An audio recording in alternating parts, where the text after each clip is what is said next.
Hey, I'm Calen Carr. Played for the Chicago Fire for 5 seasons. Amazing time, amazing city. What's up, Fire fans? Section 8. And then played for Houston Dynamo. 2 MLS Cups, we lost both of them, but such an incredible experience. The Dynamo faithful will always be a big part of my heart. And now working for the league in a different role, from the perspective of what I'm gonna be doing and what we're gonna be doing, I wanna show people who these players are. Getting a little bit of a peek or a window into what these guys' lives are really like, what it takes to make it and to be a pro day-to-day in MLS. Playing with Blanco was an experience unlike any other. He was one of the best teammates I've ever played with. There were days that he could have taken trainings off, he never did. To be able to have a role model like that around for young players, I think leaves a lasting impact much longer than his days in Chicago. Moving to the Dynamo was the perfect time in my career. Had experience, I had injuries, I was ready for a fresh start, and I got to be reunited with a coach that I had long admired, Dom Kinnear. So to be able to be a part of 2 MLS Cups, it started off well. Adam Moffett and I had always worked throughout the season about, hey, if you get that square ball back, don't even look, I'm going. And Calen Carr's run is onside. Still Calen Carr, he's done it! Calen Carr revs it up for the Dynamo! Yeah, I can't even really describe the feeling.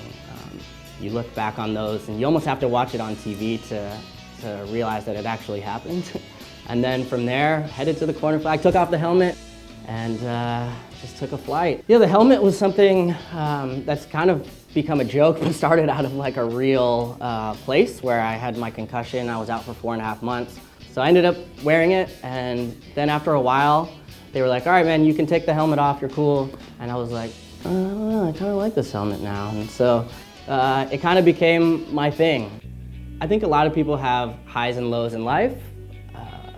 Mine were condensed into about 70 minutes. Obviously, tearing my ACL in the second half was something you never expect to have happen to you. Yeah, I think I, like everybody else who plays in MLS or did play in MLS, is a lot bigger than just a soccer player.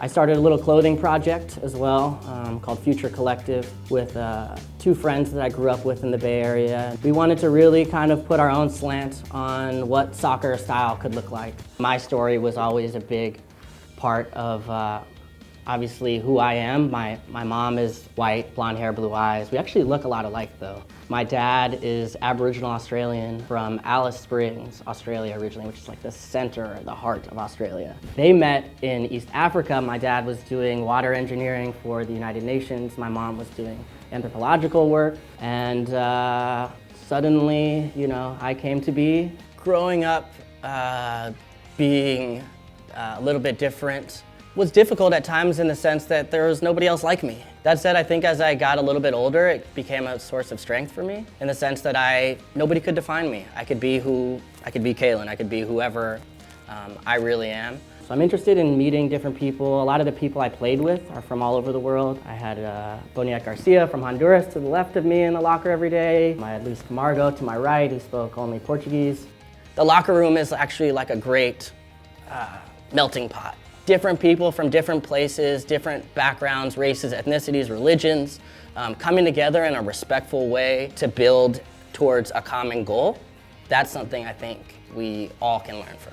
I am at the beginning of a new journey. I'm incredibly excited about it. Am I perfect on camera right now? Absolutely not. Am I always perfectly eloquent in the things I say? Absolutely not. Am I gonna make mistakes? For sure. I expect to hear about them in the comments section. But I think for me, I'm excited at the same time because I feel like I'm here and I can go anywhere, who knows? I think as an athlete, your goal is always to try and maximize your potential. Most athletes feel like they never get there, which is why you're a great athlete. That's something that is common in all of us. But I think in my new role now, that's something that I think I will never lose sight of. Just in being respectful of these players, because I know how much they sacrifice to be able to do what they do. But really excited to be here and excited for the season to start.